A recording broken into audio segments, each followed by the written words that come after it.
Gather round, loyal viewers, as I tell you a tale. It is a tale of plight, romance, and yes, even hardships. Tell me, did you ever hear the tale of Darth Tomboy the Thick? I thought not. It's not a story the elders would tell you. It's a weeb legend.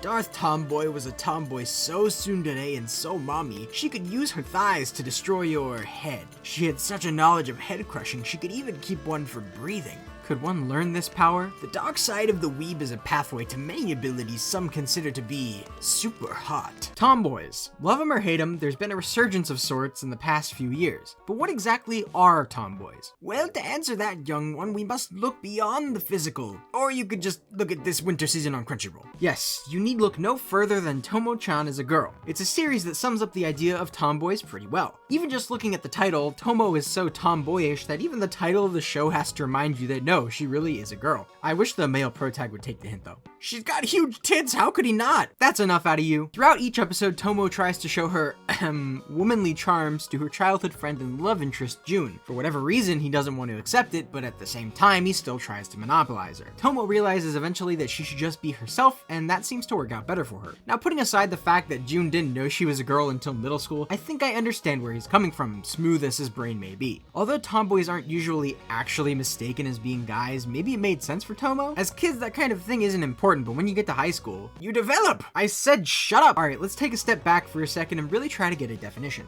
A tomboy is a girl that not only dresses like a guy, but they have short hair and are often characterized as delinquents or are very strong. Maybe they just hang out with the boys, or maybe they're just gay. Either way, we love to see a tomboy in the wild, or in this case, on the screen. Tell me, have you ever met a tomboy in real life? Or is it just a storytelling medium that makes the all too familiar makeover trope hit just that much harder? Going beyond just the physical look of tomboys, there's also their personalities, which honestly a lot of them share. It's either tsundere light TM, which is just like regular tsundere, but not quite all the way there, or there's the incessant pining over the main character, but because they were childhood friends or he doesn't see them as a girl, shit just doesn't get through. You either get, it's not like I like you or anything, baka, or I like you, idiot! And then there's a cold shoulder given or a punch to the face. Now there are some anime girls that certainly act like a tomboy, but don't look like one.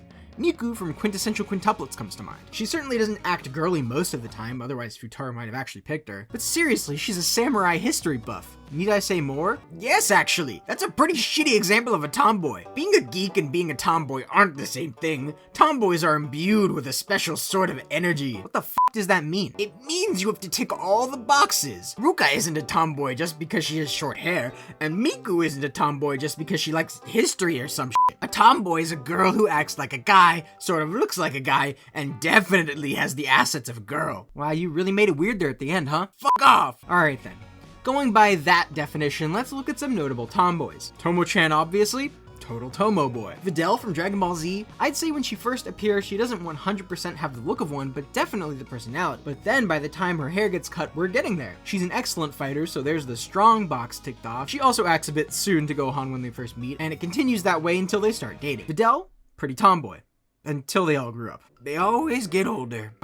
Yeah, I guess. No, I think there's another obvious one. Is it this one? No, not that one. Jesus, dude. Are you trying to get my channel taken down? Ryuko from Kill la Kill. Short hair, strong, boyish personality, and tons of underboob. That's not really the point, but sure there is that. Are you really only gonna sit here and talk about boobs? Yes! We got Misty from Pokemon, come on now, who didn't have a crush on her as a kid? There's Casca from Berserk, that poor woman. How about Sailor Uranus? Definitely falls into the gay category, or arguably the best tomboy of all time. No! I was gonna say Winry from Fullmetal Alchemist, but shit, I can't lie to myself forever. Are tomboys superior to other waifus? Well, if you say no, I'm not gonna tell you your opinion is wrong, but it's wrong.